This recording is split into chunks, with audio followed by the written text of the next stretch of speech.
Hi friends, I am Dr. B.V. Rao of Usha Clinic and founder of the websites qmedicaldoubts.blogspot.com and raghavamedicaldoubts.com. Through these videos, I am providing the basic knowledge about the commonly occurring diseases, treatment and surgery details when necessary for the medical knowledge to general people and for reference to medicals. Today I am going to discuss about the rare forms of gangrene.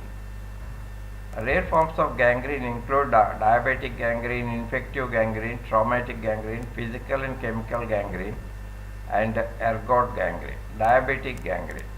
It occurs due to three factors like peripheral neuritis, atheroma of arteries resulting in ischemia and excess of sugar in the tissues, which lowers resistance to infection. As in senile type, it is preceded by slight trauma and may be either dry or moist type. The neuropathic factors impedes sensation and favors the negligence of minor injuries and infections. So as the inflammation and damage to the tissues ignored. Muscular involvement is usually accompanied by loss of reflexes and deformities. In some cases, the feet are splayed and deformed. Thick callosities develop on the sole and or the means of infection, often following immature chiropody. Infection involving fascia and bones spreads upwards via subfacial planes. Clinical examination. It includes the palpation of dorsalis pedis and posterior tibial artery pulse, and the absence of rest pain and intermittent claudication imply that there is no arterial disease. Investigations. Urine and blood examination to know the condition of the diabetes. Bacteriological examination if any pus is present. X-ray will exclude any osteomyelitis. Treatment. The diabetes is brought under control by diet and insulin. Treated conservatively if there is no arterial obstruction. A rapid spread of infection requires drainage of the area by incision and removal of any dead tissue. Infective gangrene, gas gangrene, clostridial myositis. Though rare, it is a contributory cause in death in accidents. It is considered that anaerobes are introduced into the wound from infected clothing more commonly than the soil. Hence, the thighs and the buttocks are liable for infection due to fecal contamination. Excessive hemorrhage and the use of a tourniquet are the causes. The leg is more prone to be affected than the arms. The causative organisms are of two groups, those which break down starch and the other is the one which break down protein. Clostridium welchi is the most important member of the saccharolytic group. The proteolytic group includes Clostridium sporogenes. The diagnosis of gas gangrene, the gas in tissues combined with gangrene is essentially clinical. Pain, swelling, edema and toxemia usually develop within 48 hours.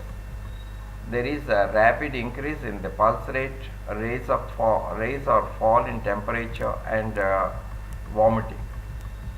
The mental condition remains clear and death occurs suddenly. On examination of the wound, the stitches are seen to be under tension and thorough The pouting edges, thin brownish fluid exudes which contains a sticky foul odor. The limb is tense and swollen. Palpation reveals crepitus. X-ray reveals the presence of gas in the intramuscular planes. It is useful measure for diagnosis in early cases. Contractibility of the muscles is soon lost and the color changes from dull red, green and then black. If septicemia occurs, the gas is produced in many organs like liver, called foaming liver. Prevention. Early debridement of the wound, meticulous excision of dead and dying tissue, partial suturing and secondary suture can be done at the later date. Prophylactic penicillin also is advisable. Anti-gangrene serum ampoules containing 22,500 international units of polyvalent antitoxin having 9,000 units of Clostridium welcher and 9,000 units of Clostridium idematians, 4,500 units of Clostridium septicum. A dose should be given intramuscularly if muscles are severely lacerated. Treatment of established case. Preparation for immediate operation with blood or plasma transfusion. Injection of 4 mega units of penicillin immediately followed by 0.5 mega units every 4 hours for 4 to 8 days. Adequate excision of all affected groups of muscles through long incisions in the limb on both sides if necessary. If total clearance is not possible, amputation must be performed. Disarticulation through the hip joint for gas gangrene in above knee amputation stump. Anti-gas gangrene serum, 3 ampoules of polyvalent serum immediately and repeated 6 hourly by IV. If available, oxygen drenching in a pressure chamber called hyperbaric oxygen reduces the toxin production of organisms. Gas infection. Gas infection, which is less severe, sometimes occur. It is of 2 types. Local type. Invasion is sometimes limited to a single muscle which becomes necrotic and other muscles escape. Gas abscess usually occurs if a contaminated foreign body is present in the wound. It subsides when the abscess is properly opened and the foreign body is removed. Subcutaneous infection, sometimes seen spreading for a considerable distance around the wound. Crepitus is palpable and the skin becomes khaki colored as a result of hemolysis. Unless this condition is recognized, a needless amputation may be performed. The only surgical treatment required is through thorough drainage of the wound by multiple incisions into the affected subcutaneous tissue, not including the deep fascia, to avoid spread of infection to the underlying facial planes or muscles. Cancrum auris. Various bacteria have been isolated, but there is no conclusive proof that it is due to any one organism. The Borrelia vincenti and F. fusiforme are usually present in large numbers. The lesion presents as an area of acute inflammation in any part of the mouth. There is a rapid swelling of the affected area which is rendered ischemic and eventually gangrenous. Large area of lips, cheeks or jaw may be destroyed. The origin of the process may be in the gums, cheek, but occasionally infection may start in the maxillary antrum. Toxemia is always severe unless treatment with higher antibiotics is started, it will be fatal. Lastly, the carbuncle and the boils. Traumatic gangrene. It may be either direct or indirect. This type follows either a local injury or occlusion of blood vessels. Direct traumatic gangrene. It is due to local injury and may arise as a result of crushes, splints, or plasters or bed sores. Gangrene following a direct and a severe injury like a street accident where a heavy vehicle passes over a limb is of moist variety. If the part is devitalized, removal without delay is indicated. As the tissues are presumably healthy, amputation is performed as close to the damaged part as will leave the most useful limb. Bed sores, otherwise called decubitus ulcer. These may be acute or chronic. The acute or trophic type is associated with a disease or injury of spinal cord and often progresses with alarming rapidity. Chronic or postural bed sores. It is predisposed by 5 factors as pressure, injury, anemia, malnutrition, and moisture. Prophylactic treatment is of utmost importance. Pressure over the bony prominence is counteracted by 2-hourly changes of posture and protection by foam, PVC blocks, or sheepskin. A water bed or ripple bed is sometimes desirable. Injury due to wrinkled drawer sheets and in case of maceration of the skin by sweat, urine, or pus is combated by skilled nursing. A bed sore is to be expected if erythema, which does not change color on pressure, appears. The part must be kept dry.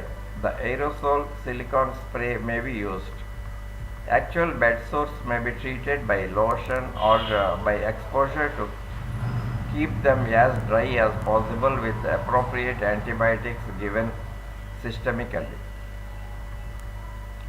The hemoglobin of the patient is maintained at 100°C by a transfusion of packed cells if needed. If the patient is young and otherwise healthy, free excision and sliding skin graft are successful. Indirect traumatic gangrene. It occurs due to interference with the blood vessels and other causes or obstruction to artery and vein. As occurs in the loop of bowel contained in a strangulated hernia or following pressure by fractured bone on the main vessel of a limb or digit. Thrombosis of a large artery following injury. Ligation of the main artery of a limb or artery division by injury. The likelihood of gangrene then depends upon the sufficiency of the collateral circulation. Treatment. Directed to the cause like a closed or open reduction of a fracture will prevent the onset of gangrene. In case of threatened gangrene, the limb must be kept cool so as to reduce the metabolism to the minimum.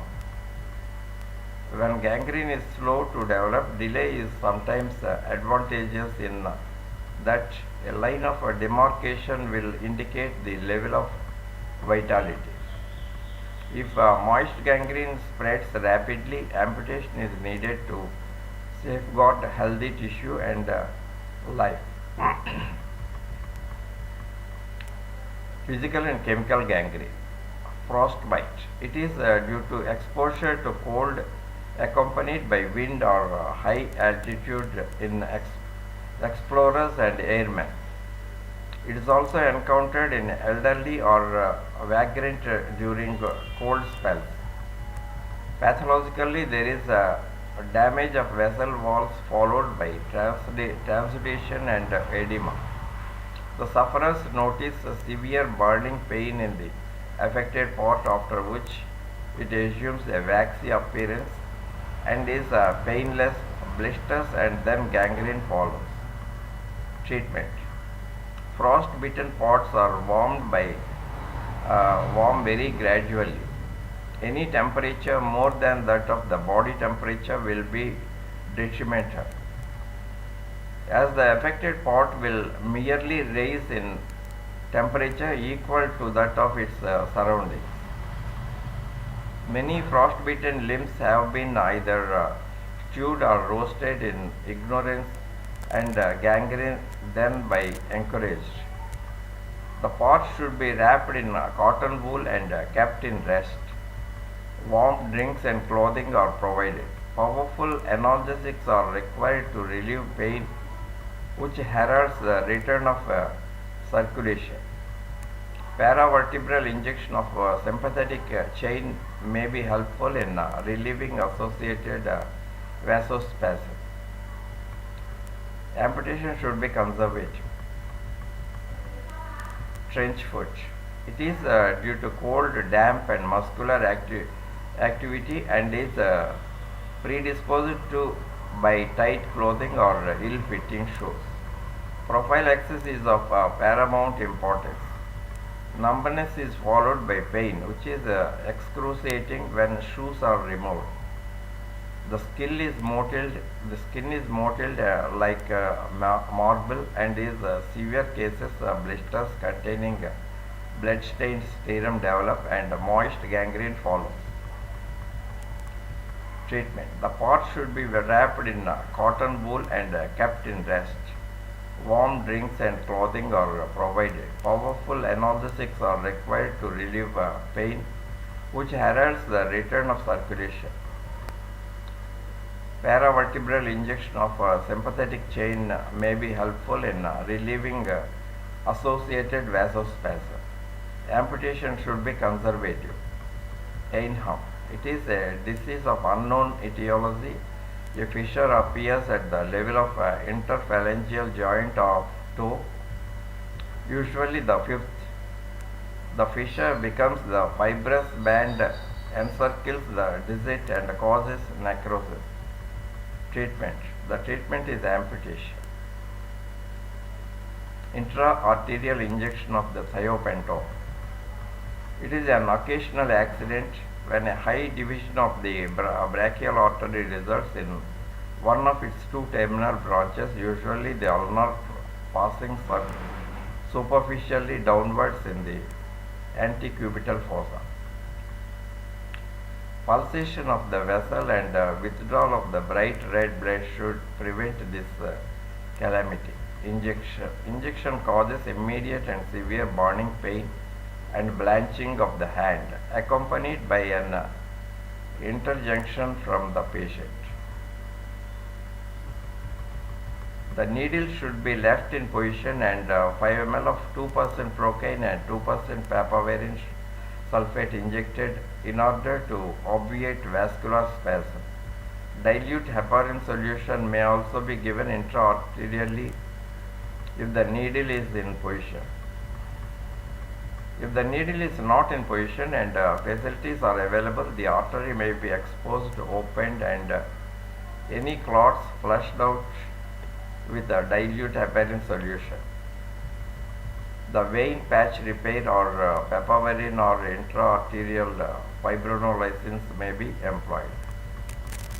Branchial or stellate block also be performed and repeated if necessary. Still, gangrene of one or more fingers may occur. Chemical gangrene. Carbolic acid is the most dangerous, as anesthesia masks the pain which occurs before the onset of gangrene. Carbolic compress should never be used for fingers have been lost by application of compressed even as dilute as 1:8. The gangrene is due to local arterial spasm. In addition, there is a danger of severe systemic effects from absorption of the carbolic. Local bicarbonate soaks should be applied. Later, excision of the slough and skin grafting are necessary. Venous gangrene. It is a rare condition due to extensive thrombosis in peripheral veins and there is normal arterial pulsation.